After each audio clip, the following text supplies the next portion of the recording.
Welcome student to my YouTube channel बोजोनिक्स। आज हम डिस्कस करेंगे क्लास 9 का test on work energy and power. So our question paper is what is a light and a heavy body equal kinetic energy, then which one has a great momentum. तो क्या बोल रहा है, एक light body है और एक heavy body है और दोनों की क्या है, equal kinetic energy, then which one has a greater momentum. चलिए सॉल्व करते हैं। सपोज हमने m1 क्या मान लिया, लाइट बॉडी, और m2 हैवी बॉडी, और दिया हुआ है हमें kinetic energy k1 equal to k2। दोनों की काइनेटिक एनर्जी सेम है। हमें पता है फॉर्मूला होता है k equal to P square by 2m। So k1 equal to क्या हो जाएगा, p1 square upon 2m1 that is equal to p2 square upon 2m2। Both are equal kinetic energies. तो यहाँ से 2 कैंसिल, तो हमें बस फॉर्मूला आ जाएगा m2 upon m1 equal to p2 square upon p1 square. So you can see कि अगर m2 ज़्यादा है तो p2 को ज़्यादा होना पड़ेगा, और अगर m1 कम है तो p1 को भी कम होना पड़ेगा, क्योंकि डायरेक्टली प्रोपोर्शनल दिख रहा है यहाँ से, m2 is directly proportional to p2 square. So you can see momentum p2 is greater than momentum p1। तो हमारे पास ऑप्शन हो जाएगा which one has a greater momentum. Greater momentum किसका आया, p2 मीन्स m2, जो हमने क्या लिया था, हैवी बॉडी लिया था, तो हैवी बॉडी का मोमेंटम भी क्या हो जाएगा, ज़्यादा हो जाएगा। Next question is in SI system the unit of potential energy is joule. You can C. Next question is kilowatt hour represent the unit of.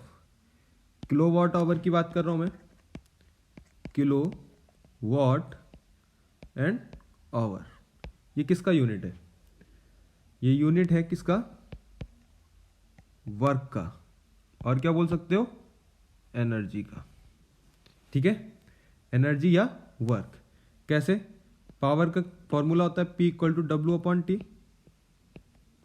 Okay, power का यूनिट होता है क्या, वॉट, इसे तुम किलोवाट भी बोल सकते हो, and work upon time, time को तुम सेकंड बोल सकते हो या फिर आवर भी बोल सकते हो। तो वर्क इक्वल टू हमारे पास क्या आ जाता है यहाँ से, किलो वॉट इंटू आवर। सो हमारे पास जो किलो वॉट आवर है वो किसका यूनिट हुआ, वर्क का, और वर्क को और क्या बोल सकते हो, एनर्जी भी बोल सकते हो। ओके, तो नेक्स्ट थर्ड क्वेश्चन हो गया। Fourth question is when speed of a motor car increases 6 time then kinetic energy increases by. Motor car की स्पीड जो है वो हम क्या कर रहे हैं, 6 टाइम इंक्रीज कर रहे हैं। सो हमारे पास v1 इक्वल टू v है, और v2 जो इंक्रीज कर रहे हैं वो क्या कर रहे हैं, 6 टाइम इंक्रीज कर रहे हैं। तो काइनेटिक एनर्जी में कितना इंक्रीज आएगा।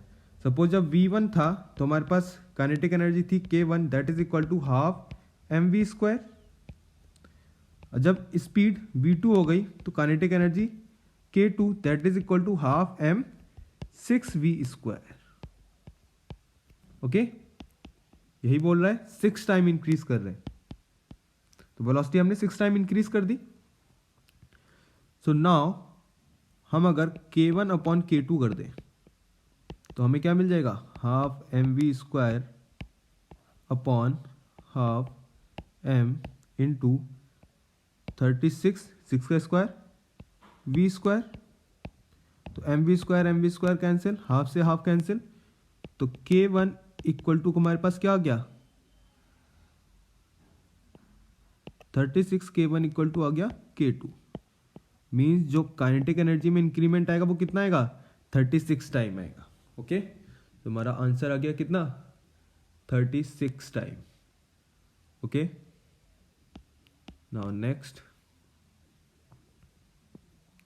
1 kilowatt hour equals to how many joule. कितना जूल के बराबर होता है, 1 किलोवाट आवर इक्वल टू होता है 3600 into 10⁻³ joule. Okay, you can easily solve. किस फॉर्मूले से करना है? यही फॉर्मूला, ये work kilowatt, kilo watt hour. Hour को पहले किस में करना है? 60 × 60 सेकेंड्स में हो जाएगा, और किलो है 10⁻³ हो जाएगा. वॉट है ऐसा यूनिट है, तो किस में कन्वर्ट हो जाएगा? ये जूल में. Okay, now next, when speed of the moving object is double. क्या बोल रहा है? When speed of the moving object is double, acceleration is double? No. Momentum becomes 4 time? नहीं. मोमेंटम का फॉर्मूला क्या होता है? P = mv. नहीं हो रहा है 4 time. Potential energy is increase? No. Potential energy का फॉर्मूला V तो आता ही नहीं है. तो काइनेटिक एनर्जी, काइनेटिक एनर्जी का फॉर्मूला हमें पता है कितना होता है? ½ mv². अगर तुम मूविंग ऑब्जेक्ट डबल कर दो, स्पीड क्या कर दो? डबल कर दो, तो तुम्हारे पास कितना आ जा रहा है? ½ m², मीन्स 4½ mv². जो पहले ½ mv² था वो कितना हो गया अब? 4 टाइम. तो option C is correct here.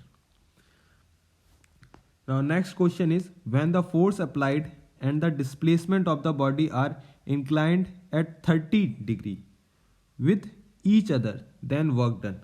Work done का फॉर्मूला क्या होता है? वर्क डन का फॉर्मूला क्या होता है? W = force into displacement. ये क्या है? सब वेक्टर है. और अगर तुम वेक्टर फॉर्म से हटाओगे तो क्या करोगे? कॉस थीटा लेके आओगे डॉट प्रोडक्ट में, और कॉस थीटा अगर लेके आओगे तो थीटा एंगल अगर फोर्स और डिस्प्लेसमेंट में 30 है तो तुम्हारे पास वर्क कितना हो जाएगा? cos 30. तो F/D = cos 30. सो तुम्हारा आंसर हो जाएगा यहाँ पे F/D cos 30. Now, kinetic energy of a body is increased most by doubling its. Kinetic energy जब ज़्यादा इंक्रीज होगी, जब मास कर देंगे, वेट कर देंगे, स्पीड कर देंगे या डेंसिटी कर देंगे. क्या ज़्यादा इंक्रीज करने पे तुम्हारे पास काइनेटिक एनर्जी ज़्यादा इंक्रीज होगी? काइनेटिक एनर्जी का फॉर्मूला क्या होता है? ½ mv². तो v का स्क्वायर हो रहा है, इसका मतलब मैं v अगर मैं ज़्यादा कर दूं, डबल कर दूं, तो मेरे पास काइनेटिक एनर्जी क्या हो जाएगी? ज़्यादा इंक्रीज होगी. मास को डबल करूंगा तो 2 टाइम ही इंक्रीज होगी. वेट को इंक्रीज करूंगा तो भी 2 टाइम ही इंक्रीज होगी. डेंसिटी को इंक्रीज करूंगा, डेंसिटी में है क्या एक्चुअल में? मास ही तो है. तो मास को अगर मैं इंक्रीज करूंगा या डेंसिटी को इंक्रीज करूंगा, बात सेम ही पड़ेगी, 2 टाइम से इंक्रीज होगा. लेकिन अगर मैं स्पीड को डबल कर दूं तो 2 का स्क्वायर, 2v का स्क्वायर मुझे क्या दे देता है? 4v² दे देता है. मीन्स काइनेटिक एनर्जी मेरी कितनी इंक्रीज हो जाती है? 4 time. So it's a correct answer. Speed is correct answer. Next, what is the work done by the earth in moving around the sun? Moving around the sun हो रहा है. Moving around the sun में, ये मैं थोड़ा clear कर देता हूँ इधर. Moving around the sun, sun है, कौन मूव कर रहा है? अर्थ. ये सन है और ये अर्थ है. डिस्प्लेसमेंट कितना हो रहा है इसमें? जहां से आ रहा है वहीं पे चला जा रहा है, तो displacement is 0. So work done equal to क्या होता है? Force into displacement. फोर्स लग रहा है लेकिन डिस्प्लेसमेंट 0 आ रहा है, तो वर्क भी हमारे पास कितना आ जाएगा? 0. सो 9th में क्या आ जाएगा answer? 0. When is work done by a force is negative. Negative कब होता है force? Sorry, work done. Work done negative कब हो सकता है? Let me erase this. Okay, yes, work done by a force is negative. So अभी formula पता ही है हमें, फोर्स इंटू डिस्प्लेसमेंट, और अगर एंगल बन रहा हो तो कॉस थीटा. अगर फोर्स हम राइट हैंड पे लगाएं, फोर्स इधर लग रहा हो किसी भी ऑब्जेक्ट में, और डिस्प्लेसमेंट किधर हो रहा हो? अपोजिट साइड में, तो एंगल कितना बन जाएगा तुम्हारा? 180.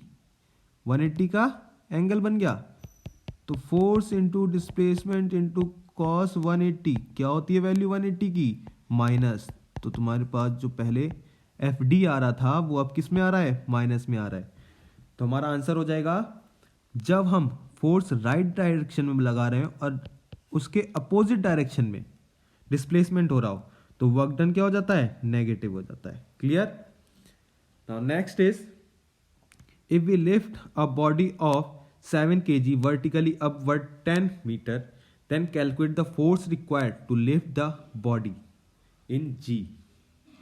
तो हमारे पास सीधे सीधे फोर्स रिक्वायर्ड पूछा गया है। फोर्स रिक्वायर्ड 7 kg का है, वर्टिकली अपवर्ड निकालना है, तो F इक्वल टू क्या हो जाएगा, mg फोर्स रिक्वायर्ड। तो फोर्स रिक्वायर्ड में 7 इंटू 10 करना है, ओनली 70 न्यूटन का फोर्स चाहिए हमें। So answer is 70 Newton. Clear. Okay sir, thank you.